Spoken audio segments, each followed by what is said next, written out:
Assalamualaikum warahmatullahi wabarakatuh. Salam pramuka. Perkenalkan, nama kakak Azam Asari, kakak dari program studi pendidikan bahasa Indonesia semester 4. Pada kesempatan hari ini, kakak akan menjelaskan mengenai materi tanda jejak. Dari adik-adik sekalian, apakah sudah mengetahui apa itu tanda jejak? Nah, jika belum, maka simak penjelasan dari kakak selanjutnya. Nah, jadi pengertian dari tanda jejak sendiri adalah tanda untuk menunjukkan sesuatu, apakah itu arah, jalan, atau bahkan hal-hal lain tentang peristiwa atau kejadian. Dalam kepramukaan, tanda jejak selalu bersifat rahasia. Untuk membuat tanda jejak sendiri dapat dipakai batu, kayu, ranting, goresan, rumput, dan benda-benda lain, benda yang dapat dijadikan sebagai tanda.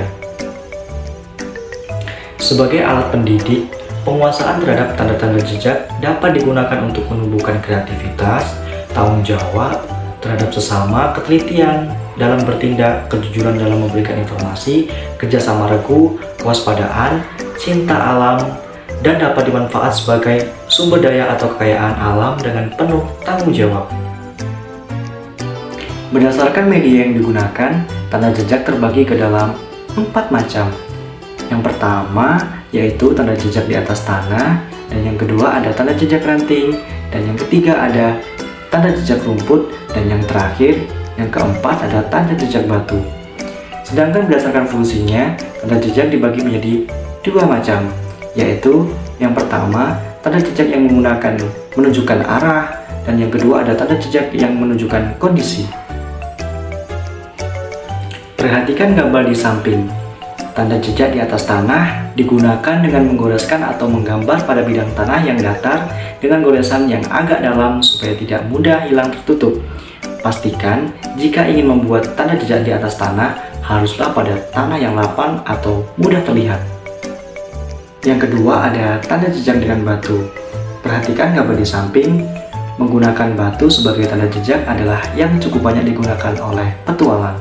Karena jika disusun dengan benar, tanda batu tidak akan mudah hilang karena bisa menumpuk batu dengan bentuk yang tak lazim supaya mudah terlihat.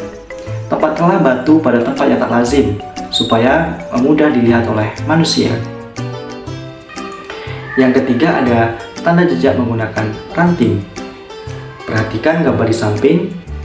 Ranting pada pohon bisa direkayasa sedemikian rupa untuk menggunakan arah ataupun kondisi daerah.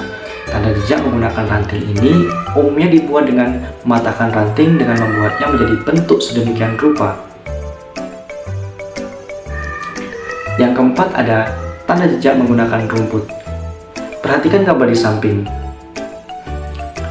Jika kita menjelajah pada rumput di mana tidak ada pohon ataupun batu, maka rumput itu bisa kita gunakan sebagai tanda jejak.